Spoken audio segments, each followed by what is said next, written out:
गलाघाट जिल्ला बर' समाज जिउनि सासे सिगां सारिनि दैदेनगिरि सासे बैसोगोरा समाज सिबियारि खर्गेश्वर बसुमतारी बिथाङा थांनाय 19 नभेम्बर खालारखालि गावनि नखरावनो रुंसारि जायो 95 बोसोर बैसोआव। बिथाङा 1926 मायथाइयाव गवालपारा जिल्लानि मासपारा गामियाव बिथाङा जोनोम मोन्दोंमोन होननानै जों मिथिनो मोनो। आरो बिथाङा बिनि उनाव बै समावनो 3 थाखोसिमल' फरायनानै बिथाङा गोबां बर' समाजनि खामानि मावबोदोंमोन। आरो सेंग्रा बैसो समाव बिथाङा गुवाहाटीनि गोजौ बिजिरसालियाव बै समनि पिटिसन राइटार बिथांमोनजों थाफानानै गोबां पिटिसन राइटारनि खामानिफोरखौ मावबोदोंमोन। बिनि उननि समाव जुलि जानानै बिथाङा 1977 मायथाइयाव गलाघाट जिल्ला धनस्री हालामनि नयाजान गामियाव रायजो जाफैजेनो। रायजो जाफैनायनिफ्रायनो बिथाङा जिहेतु गवालपारायाव दंमोन, गवालपारायाव मोनसे बर' बार'दल आफाद दङ। बे बार'दलनि उन लानानै बे गलाघाट जिल्लानि बर'फोरखौ दाब दाब जायगानिफ्राय फैनाय बर'फोरखौ मारै खौसे खालामनो हायो, बेनि समाज बेबस्था, बेनि समाजनि आसार खान्थि, हाबा हुखा थांनायफोरखौ बोरै खौसे खालामनो बेखौ नोजोर होनानै बर' समाज बेबस्थाखौ गलाघाट जिल्लायाव आब्रुथि खालामनाय आरो खौसे खालामनायनि थांखिजों बिथाङा बर' राभा समाज संस्कार बार'दल होननानै मोनसे आफाद दादोंमोन। बे आफादनि गेजेरजों जोंनि बे जायगायाव थानाय बाथौ धोरोमनि ब्रह्म धोरोमनि आरो राभा समाजनि सुबुंफोरखौ लानानै बिथांमोना गोबां खामानि मावलांदोंमोन। आरो बिनि उननि समाव बे आफादानो दुलाराय बर'फोरनि गेजेराव बाथौ धोरोमारिनि गेजेराव जे दुलाराय बाथौ धोरोमारि गौथुम 1992 मायथाइयाव जोनोम जायो।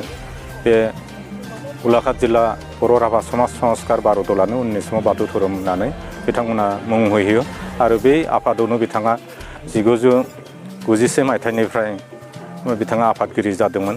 बेनि अनगायैबो बिथाङा बे ओनसोलनि शिक्षा बेबस्थाफोरखौ सोलोंथाइ बिथिंखौ जौगाहोनो थाखाय धुपगुरि गेजेर फरायसालियाव नांफानानै बिथाङा खामानि मावदोंमोन। आरो बिथाङा मोनसे समाव आफादगिरिबो जादों। पानजान गेजेर फरायसालिनिबो बिथाङा आफादगिरि जादोंमोन। आरो धुपगुरियाव थानाय आथिखालनि जनजाति धुपगुरि हाइ स्कुलनि बिथाङा गायसनगिरि आफादगिरि जादोंमोन।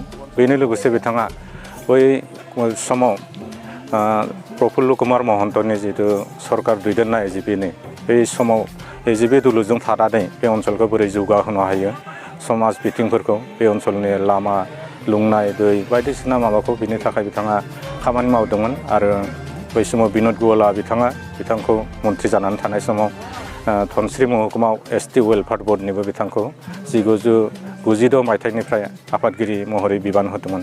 बेनि अनगायैबो बिथाङा गलाघाट जिल्लायाव दुलाराय बर' फरायसा आफाद, बर' थुनलाइ आफाद, आइजो अनसाय आफाद, खौसेथि बर' सुबुं आफादखौ लानानै जेसेबांनाखि आफाद दिनैनि दिनाव जोनोम जादों बे आफादफोराव बिथाङा बिबान लायाखैमोनब्लाबो खाथियाव थाफानानै बिथाङा गोबां बोसोन होदोंमोन, खामानि मावलांदोंमोन।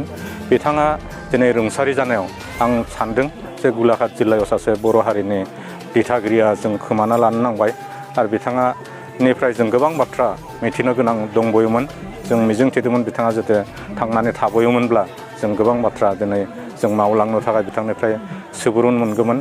दिनै जोङो बिथांनि बे सार्धनि सानाव बिथांनि मोनसे मुसुखा जोङो बिथांनि जिउ जारिमिनखौ जुगामि खालामना दोननो थाखाय बेखेवनाय जादों बे ओनसोलनि रायजो राजानि मददजों। आरो बेनि लोगोसे गांसे गोसोखां बिसम्बि बिथांनि मुङाव जों रायजोनि आबौ खर्गेश्वर मुंनि दिनै बेखेवबाय। आरो बिनि थाखाय जों बेखौ जाहाथे आब्रुथिनो जों बेखौ खुंलांनो हायो, बिनि थाखाय जों दिलीप खाख्लारिखौ आफादगिरि आरो अजय बसुमतारीखौ नेहाथारि हिसाबै लानानै जों बानजाय आफादखौ दानाय जादोंमोन।